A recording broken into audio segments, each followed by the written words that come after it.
Everyone, मेरा नाम है मनीषा और मैं आप सभी का स्वागत करती हूं आपके अपने चैनल एग्जाम एक्सप्रेस में। तो फ्रेंड्स, आज मैं आप लोगों से डिस्कशन करने वाली हूं जितने भी प्रीवियस ईयर क्वेश्चन आए हुए हैं ओम्स लॉ के रिगार्डिंग, और कुछ यूनिलैटरल और बायलैटरल का कंसेप्ट भी मैं आप लोगों को बताऊंगी जब हम क्वेश्चन सॉल्व कर लेंगे ओम्स लॉ का। तो देखिए, ये हमारा जो पूरा टॉपिक है बेसिक का बहुत ही इंपॉर्टेंट है, क्योंकि बच्चों को लगता है कि Ohm's law is just V is equal to I R. तो बच्चा उसके रिगार्डिंग कैसे क्वेश्चन आए हुए हैं प्रीवियस ईयर में उस पर हम बात करेंगे। फिर इस क्लास के बाद आप लोगों को चाहे कहीं का भी क्वेश्चन ओम्स लॉ के रिगार्डिंग क्वेश्चन बन जाएगा, ठीक है। और दूसरी बात, अगर कोई बच्चा प्रिपरेशन कर रहा है और उसी को जो बेस्ट बुक की रिक्वायरमेंट है तो मैंने लिंक डिस्क्रिप्शन में दे दिया है। और हमारा पावर सिस्टम के SSC के कोर्सेज भी स्टार्ट हो गए हैं, तो ये सब आप लोगों के लिए एडिशनल इन्फॉर्मेशन थी बच्चा। तो आज हम क्लासेस में अच्छे अच्छे क्वेश्चंस देखेंगे, तो प्लीज़ लास्ट तक ज़रूर देखिएगा। और वीडियो अच्छी लगे तो लाइक करिए, शेयर करिए, और चैनल को सब्सक्राइब नहीं किए हैं तो प्लीज़ चैनल को सब्सक्राइब कर दीजिए। तो सबसे पहले तो मैं आप लोगों को एक क्वेश्चन देती हूँ। तो क्वेश्चन आप लोगों के फर्स्ट क्वेश्चन आपके स्क्रीन में अपीयर हो रहा होगा। तो बच्चा आप इसे सॉल्व करने की कोशिश करें, और ये इसका जो भी कंसेप्ट है यूनिलैटरल और बायलैटरल का, वो कंसेप्ट मैं आप लोगों को लास्ट में ज़रूर बताऊंगी जब हम ओम्स लॉ का MCQ क्वेश्चन देख लेंगे। तो क्वेश्चन 1 आप लोग नोट डाउन कर लीजिए। अच्छा सा आप लोगों को ग्राफ दिख रहा है, उस ग्राफ को आप लोग देखिए कि इसकी क्या प्रॉपर्टी है। फिर हम लास्ट में इसका सोल्यूशन देखेंगे और इस पर बेस्ड और एक दो क्वेश्चन देखेंगे, ठीक है। तो इसी उम्मीद के साथ आगे और बढ़ते हैं। फिर अब हम स्टार्ट कर देते हैं हमारा ओम्स लॉ के रिगार्डिंग जितने भी क्वेश्चन आए हुए हैं वो सब, ठीक है। तो ओम्स लॉ के रिगार्डिंग आप लोगों को क्वेश्चन दिख रहा होगा। तो सेकंड क्वेश्चन आप लोगों के बच्चा स्क्रीन में अपीयर हो रहा होगा। आप लोग इसे सॉल्व करके फटाफट आंसर कमेंट सेक्शन में कमेंट करें, या फिर आप लोग अपना क्रॉस वेरीफाई करें आंसर, ठीक है। तो क्वेश्चन मैं रीड कर देती हूँ आप लोगों के लिए, और आप लोगों को मेरे साथ साथ में ये देखना है कि आपका कितना आंसर करेक्ट आया है। तो फर्स्ट क्वेश्चन आया हुआ है, देखिए ये SSC JEE इलेक्ट्रिकल में आया हुआ है 2017 में। क्वेश्चन बोल रहे हैं the condition in Ohm's law is that. Condition क्या होनी चाहिए? तो फर्स्ट हमारा क्या है, the temperature should remain constant. Option B हमारा बोल रहा है the ratio of V upon में I should be constant. Option C बोल रहा है the temperature should vary, and option D बोल रहा है the current should be proportional to the voltage. तो ये सभी आप लोगों को पता होगा, क्योंकि मैंने पिछली क्लास में बात किया था कि कंडीशन क्या होती है। और जब कभी भी आप इंटरव्यू देने जाएंगे तो वहाँ पर आप लोगों को ओम्स लॉ का कंडीशन अगर आप नहीं बोलेंगे तो स्टेटमेंट को पूरा नहीं माना जाता है, ठीक है। तो सेकंड क्वेश्चन हम बोल रहे हैं ओम्स लॉ। ये सब मैंने पिछली क्लास में पूरा एक्सप्लेन किया हुआ था थ्योरी। तो अगर कोई बच्चा है जिसे डाउट है कि मैम ये सब कैसे हुआ या क्या हुआ, तो आप लोग पिछली वाली क्लास मेरा रेफर कर लीजिए। और अगर पावर सिस्टम के रिगार्डिंग है तो आप लोग थोड़ा सा प्रैक्टिस सेशन देख लिया करिए, अच्छे अच्छे क्वेश्चन आते हैं और ऐसे ही हमारा प्रैक्टिस सेशन भी चलेगा, ठीक है। तो आइए हम देख लेते हैं ओम्स लॉ।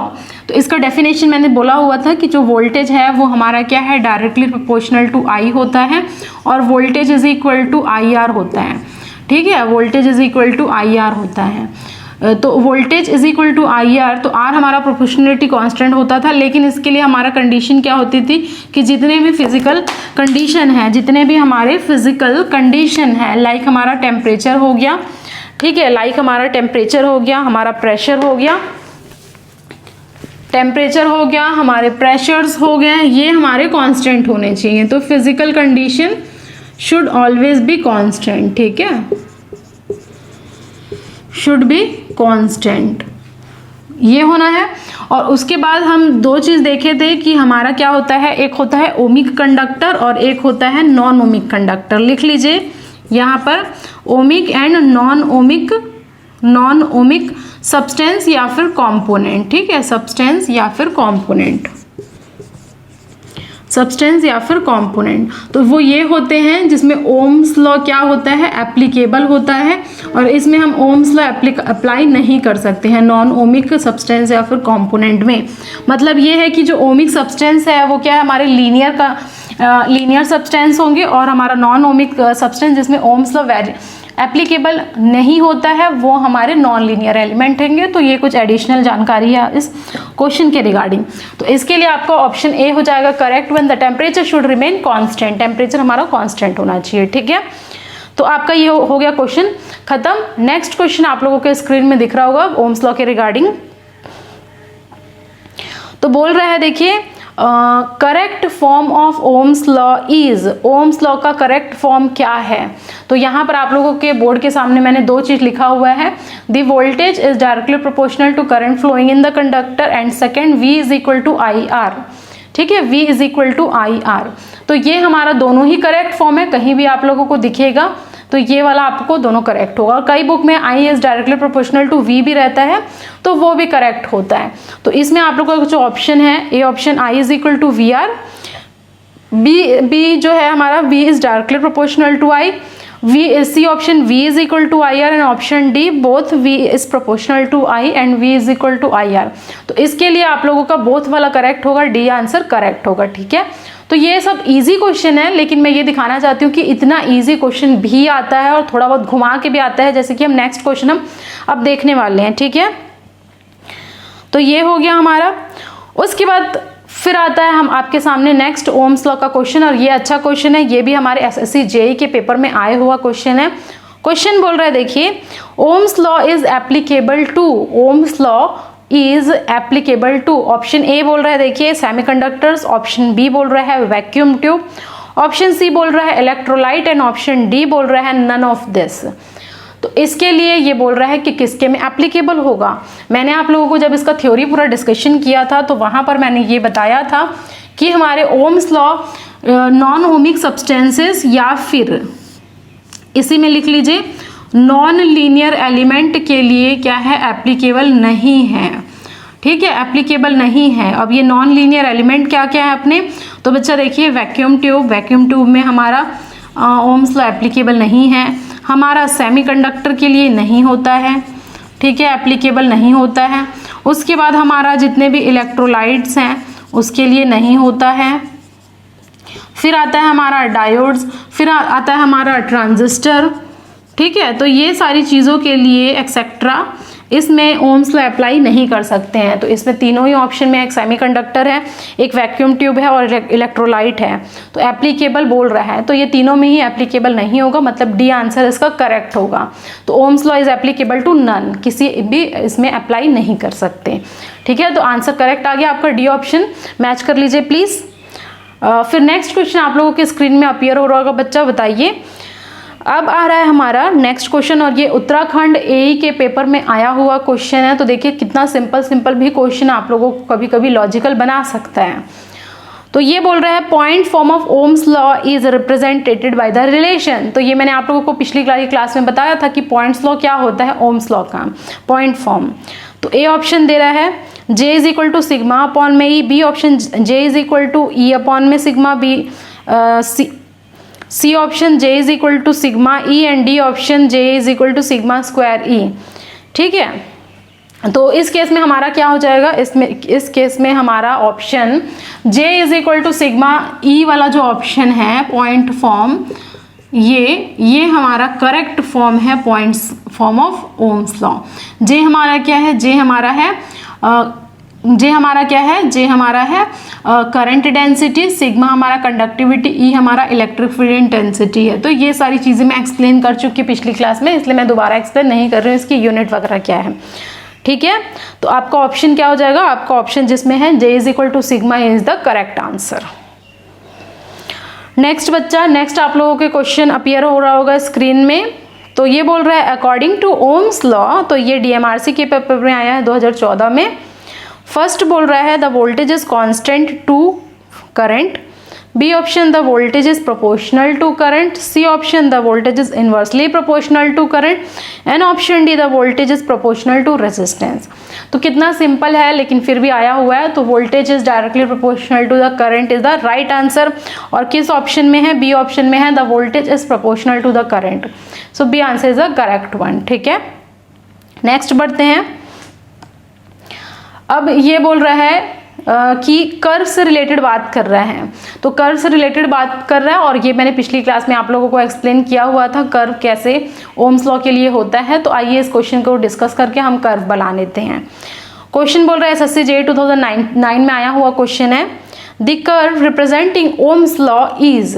तो ओम्स लॉ में कौन सा कर्व होता है? ऑप्शन ए बोल रहा है लीनियर, ऑप्शन बी बोल रहा है हाइपरबोलिक, ऑप्शन सी बोल रहा है पैराबोलिक एंड ऑप्शन डी बोल रहा है ट्राइंगुलर। तो मुझे नहीं लगता कि इसमें ज़्यादा आप लोगों को डाउट होना चाहिए।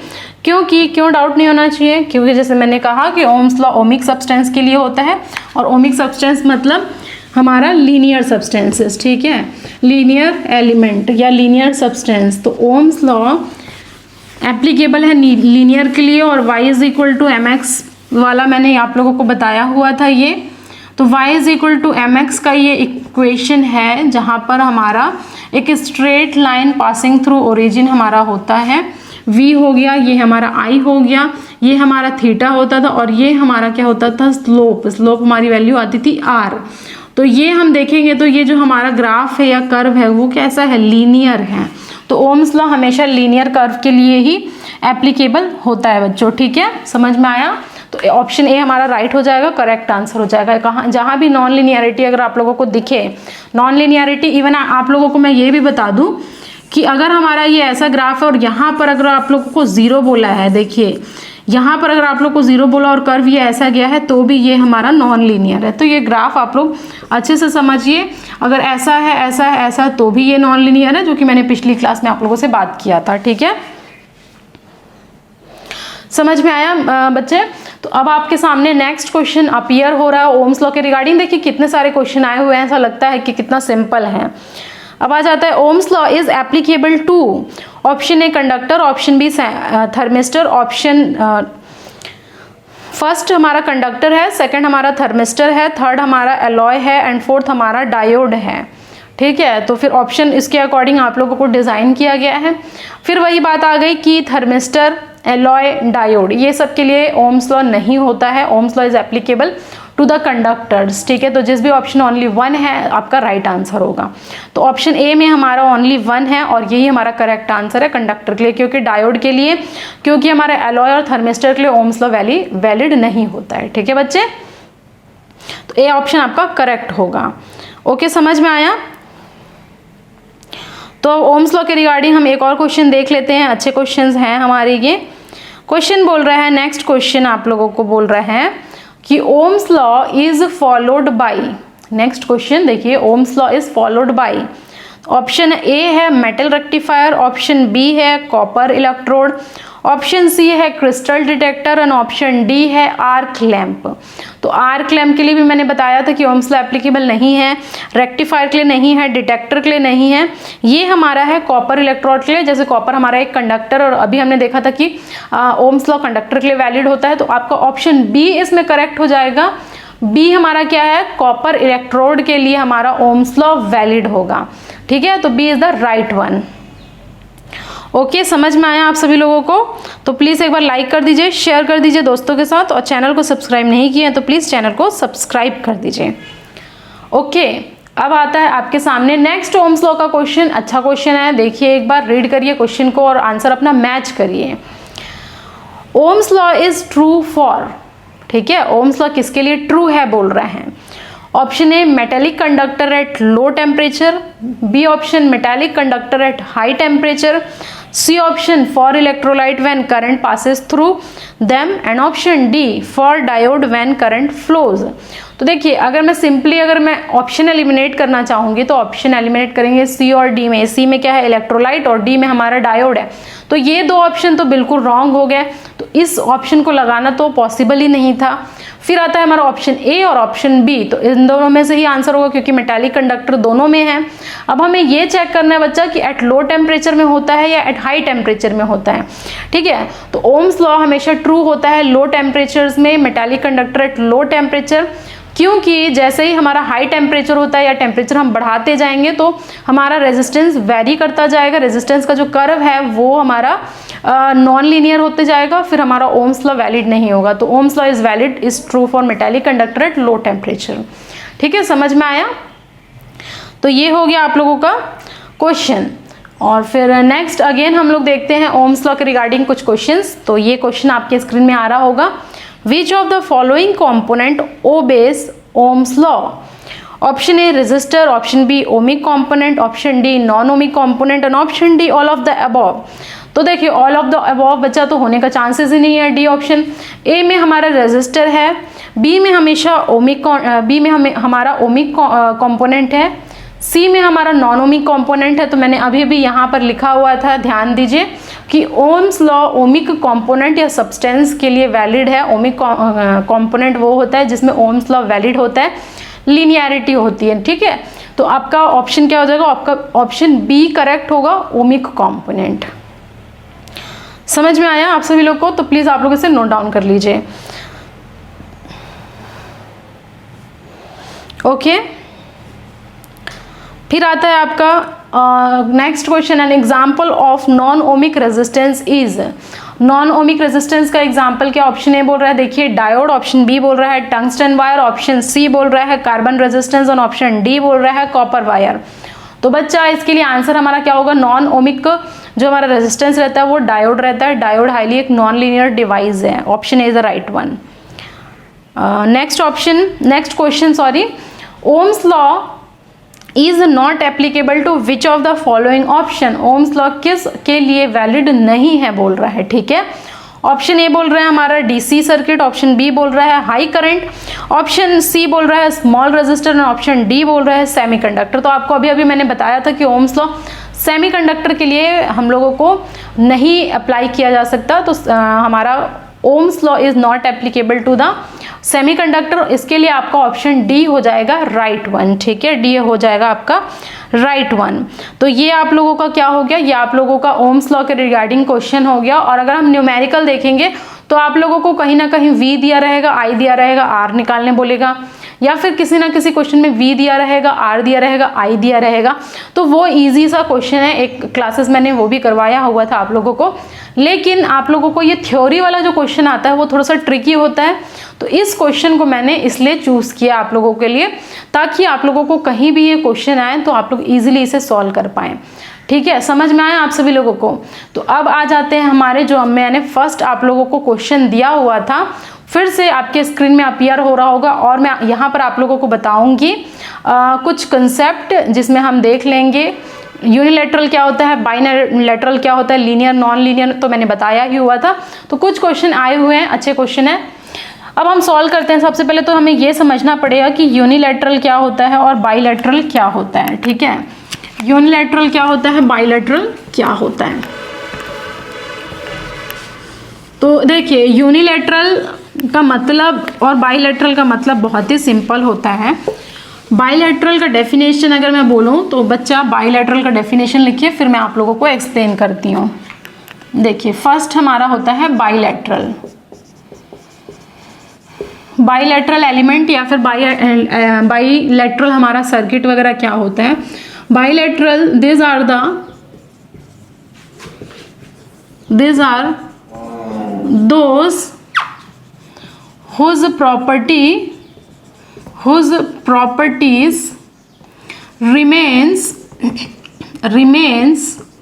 same in both the direction मतलब अगर फॉरवर्ड और रिवर्स दोनों ही मूव करें तो प्रॉपर्टी क्या होगी, प्रॉपर्टी सेम होगी, कांस्टेंट होगी। इसको बोलते हैं बाइलैटरल, नाम से समझिए आप।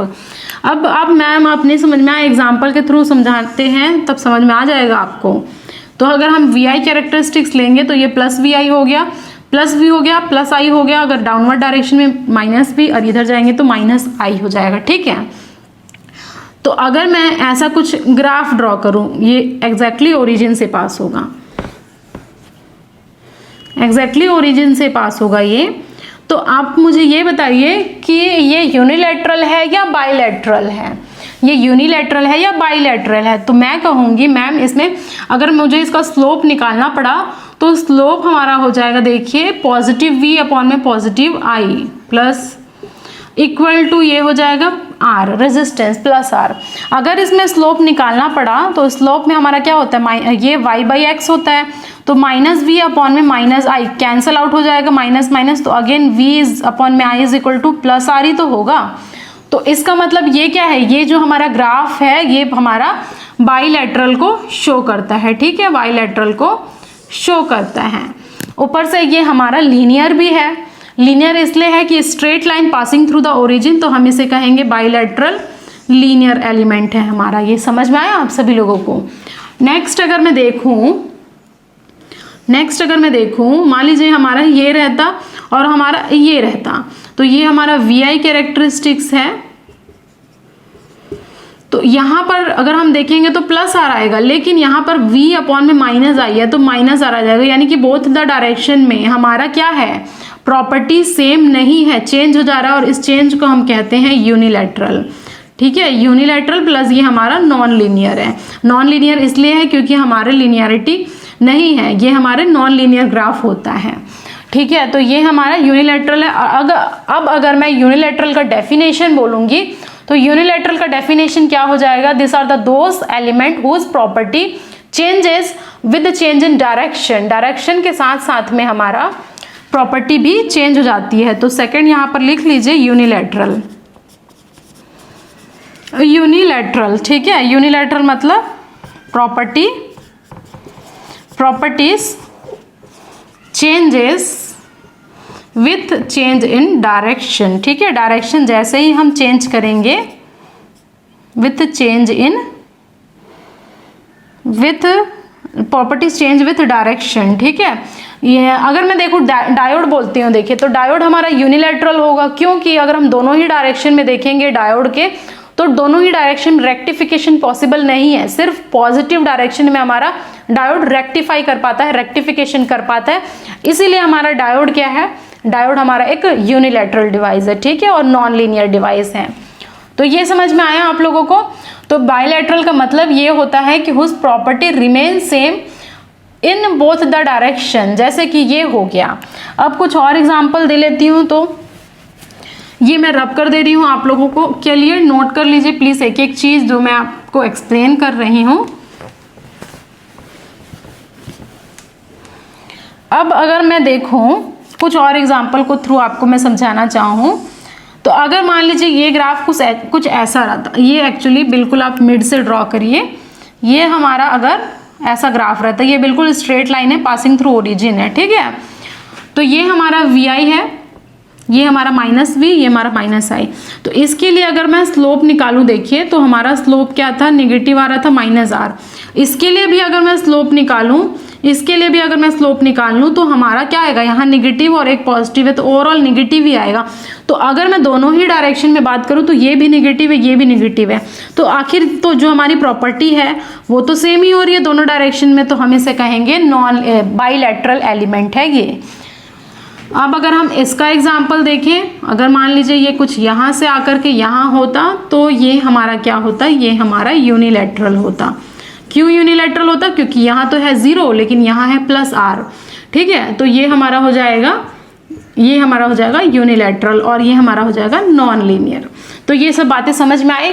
अब जो आप लोगों के क्वेश्चन स्क्रीन में अपीयर हो रहा है वो क्या है आपका, देख लेते हैं।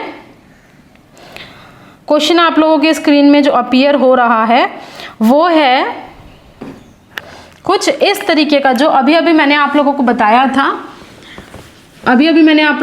था, और बहुत सारे कॉम्बिनेशन है ऑप्शन के। ठीक है, तो आपका क्वेश्चन क्या है, यहाँ पर हमारा IV कैरेक्टरिस्टिक्स है, ये हो गया V, ये हो गया I, और ऐसा क्वेश्चन दिया है। तो अभी अभी मैंने आप लोगों को एक्सप्लेन किया ये चीज़ें। इसका हमारा आंसर क्या होगा, ये हमारा बाइलैटरल नहीं होगा। ठीक है, बाइलैटरल नहीं होगा मतलब यूनिलैटरल है ये, इसी को मैं नॉन बाइलैटरल भी बोल सकती हूँ। ठीक है, नॉन बाइलैटरल बोलना भी कोई गलत नहीं है, यूनिलैटरल होगा। प्लस देखिए ये हमारा नॉन लीनियर है, प्लस हमारा ये क्या है, हमारा ये नॉन लीनियर है, हमारा नॉन बाइलैटरल जैसे कि मैंने बता दिया। और उसके अलावा हमारा ये क्या है, हमारा पैसिव है, पैसिव एलिमेंट है, क्योंकि इसमें कोई भी एक्टिव करंट सोर्स नहीं है, वोल्टेज सोर्स नहीं है। तो इसके लिए आपका ऑप्शन क्या हो जाएगा, option C is the right one, non linear, passive and non bilateral. ठीक है, तो ये आप लोगों के इंजीनियरिंग सर्विसेज के क्वेश्चन है, अच्छे थे। अब आप लोगों के सामने नेक्स्ट सिमिलर टाइप का क्वेश्चन अपीयर हो रहा होगा, जिसमें आप लोगों को ये बताना है कि ये active, non linear, linear, active, passive क्या चीज़ है। तो ये मैं डेफिनेशन रब कर दे रही हूँ। डेफिनेशन मैं रब कर दे रही हूँ और मेरे ख्याल से आप लोगों को अच्छे से समझ में आ रहा होगा। और इससे रिलेटेड क्वेश्चन आपको कहीं मिलता है तो प्रैक्टिस करिए। नेक्स्ट क्वेश्चन, इसमें ग्राफ नोट कर लेते हैं। तो क्वेश्चन में आप लोगों को बोला क्या है, क्वेश्चन में हमारा एक एलिमेंट है, देखिए यहाँ पर हम लोगों का वोल्टेज V है, इसके अक्रॉस करंट I फ्लो हो रहा है और ग्राफ हमारा कुछ इस तरीके से है, यही है, ये स्ट्रेट लाइन है, तो बिल्कुल स्ट्रेट लाइन आप लोग ड्रॉ किया करिए। और ये हमारा VI कैरेक्टरिस्टिक्स है, ठीक है। तो ये आपका फिगर हो गया। अब इसमें आप लोगों को बताना है कि प्रॉपर्टी क्या क्या है। देखिए सबसे पहली बात, ये स्ट्रेट लाइन था लेकिन ये बेंड हो गया है। अगर ये डायरेक्ट पूरा सीधा जाता, मान लीजिए पूरा इन्फिनिटी तक जाता, या फिर ऐसा लीनियर होता इस तरीके से, तो हम इसे कहते कि ये लीनियर है। लेकिन अभी ये क्या है, हमारा नॉन लीनियर है, साफ साफ दिख रहा है आप लोगों को। सेकंड, इसमें देखिए कोई भी हमारा एक्टिव सोर्स कनेक्टेड नहीं है। एक्टिव सोर्स मतलब ना ही हमारा वोल्टेज सोर्स कनेक्टेड है, ना ही हमारा करंट सोर्स कनेक्टेड है, तो हम कहेंगे ये हमारा क्या है, पैसिव एलिमेंट है। अब उसके बाद हम लोगों को यूनिलैटरल और बाइलैटरल चेक करना है। बाइलैटरल चेक करना है तो अभी मैंने आप लोगों को बताया कि बाइलैटरल का मतलब ये होता है कि दोनों डायरेक्शन में प्रॉपर्टी सेम होना। तो यहाँ तो आ रहा है आर, माइनस माइनस प्लस होके ये देखिए यहाँ पर माइनस आई होगा, माइनस भी होगा, ओवरऑल ये प्लस हो जाएगा। लेकिन यहाँ पर भी हमारा क्या हो रहा था, यहाँ पर भी हमारा प्लस आ रहा था, लेकिन अचानक से जो ये वाली चीज़ है उसमें हमारा क्या हो जा रहा था, चेंज हो रहा है, रेजिस्टेंस चेंज हो जा रहा है, ठीक है, चेंज हो जा रहा है। तो इसकी वजह से हम क्या कहेंगे कि ये हमारा नॉन बाइलैटरल है, फिर या फिर यूनिलैटरल कह सकते हैं हम इसे, यूनिलैटरल, इसी को हम नॉन बाइलैटरल भी कह सकते हैं। तो जिस भी ऑप्शन में ये कॉम्बिनेशन आपको दिखता है वो तो करेक्ट हो जाएगा, ठीक है। तो इस क्वेश्चन के लिए आप लोगों का आंसर हो जाएगा non linear, passive and non bilateral या फिर यूनिलैटरल। तो सी आप ऑप्शन करेक्ट है, ठीक है, प्लीज इसे आप मार्क कर लीजिए। फिर एक और क्वेश्चन आप लोगों के सामने अब अपीयर हो रहा होगा। ये हमारा क्या है, ये हमारा स्लोप से रिलेटेड क्वेश्चन है, देखिए। और ऑलरेडी हमारा क्वेश्चन आया हुआ है कहीं ना कहीं, अच्छा क्वेश्चन है, ग्राफ बेस्ड, सिंपल है लेकिन ग्राफ दिया है तो बच्चे घबरा जाते हैं कई बार। तो क्वेश्चन है दिया हुआ है, देखिए इसमें हम लोगों का एक रेजिस्टेंस दिया हुआ है 2 ओम का, फिर हमारा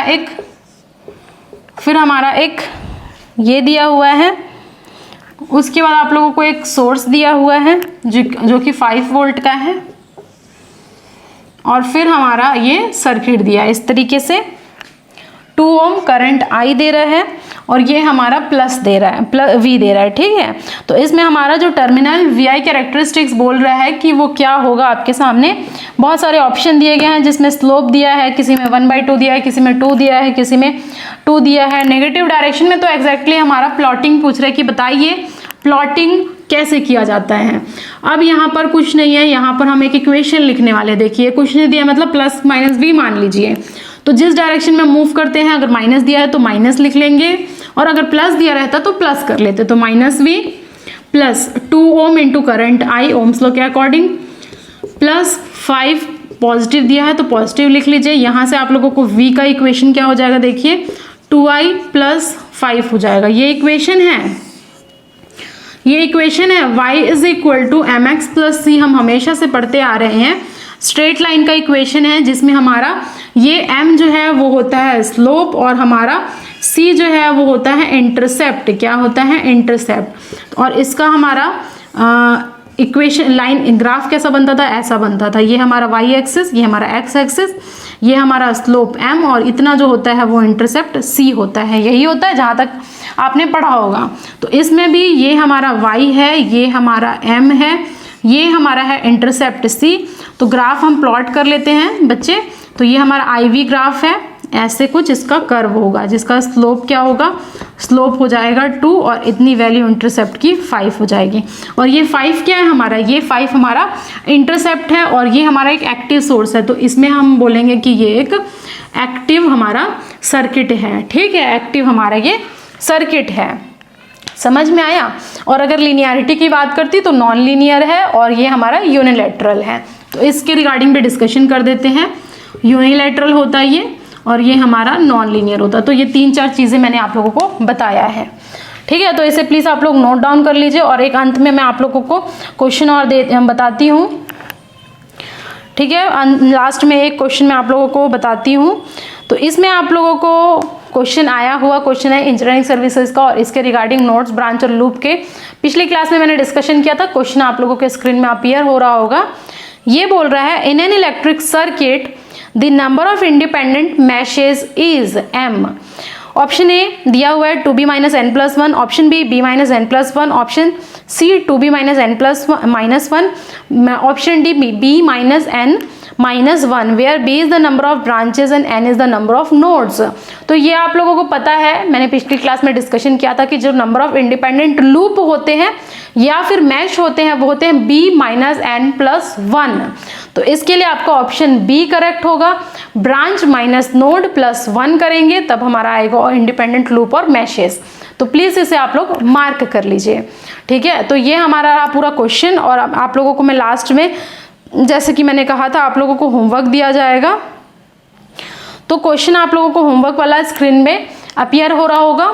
इस टाइप का question resistance related, diameter, length से रिलेटेड मैंने अपनी क्लास में कराया हुआ है। तो ये आप लोग के लिए असाइनमेंट है। नेक्स्ट क्लास में आप लोगों को इसका आंसर बताना है या फिर आप मुझे टेलीग्राम पे जुड़ करके आंसर बताइएगा। अच्छा क्वेश्चन है। क्वेश्चन बोल रहा है a conductor of diameter d, length L consume a power of 64 watt when a current I flows through it, what will be the power consumed if D is doubled, I is halved and current is tripled, length is halved and current is tripled। मतलब current को triple कर देंगे, diameter को हम double कर दे रहे हैं और लेंथ को हम हाफ कर दे रहे हैं। तो बताइए हमारा जो पावर कंज्यूम्ड नया है वो कितना होगा। समझ में आया क्वेश्चन? आप लोग को ट्राई जरूर करिएगा। ऑप्शन ए है हमारा 18 वॉट, ऑप्शन बी है हमारा 48 वॉट, ऑप्शन सी है हमारा 36 वॉट एंड ऑप्शन हमारा डी है 72 वॉट। तो आपके अकॉर्डिंग में क्या आंसर होता है आप लोग जरूर कमेंट सेक्शन में कमेंट करिएगा। फिर हम नेक्स्ट क्लास में क्या क्या डिस्कशन करेंगे मैं वो बता देती हूँ। तो ये हमारा क्या है, बेसिक बिल्कुल कवर हो चुका है बच्चा। नेक्स्ट क्लास में मैं आप लोगों से बात करूंगी केवीएल और केसीएल के रिगार्डिंग। फिर उसके बाद इसमें और भी की पॉइंट बताऊंगी कि नंबर ऑफ केवीएल इक्वेशन क्या होता है, नंबर ऑफ केसीएल इक्वेशंस क्या होते हैं, किस लॉ पे ये बेस्ड होता है। मतलब जो भी क्वेश्चन आया हुआ है केवीएल केसीएल के रिगार्डिंग उस पर हम पहले थ्योरी देखेंगे, फिर क्वेश्चन देखेंगे और उससे रिगार्डिंग कोई अगर न्यूमेरिकल क्वेश्चन है वो सॉल्व करेंगे। तो क्लास अगर मजा आया तो प्लीज लाइक कर दीजिए, शेयर कर दीजिए और चैनल को सब्सक्राइब नहीं किया तो प्लीज चैनल को सब्सक्राइब कर दीजिए। Thank you very much. मिलते हैं हमारे नेक्स्ट सेशन में, तब तक के लिए टाटा बाय बाय।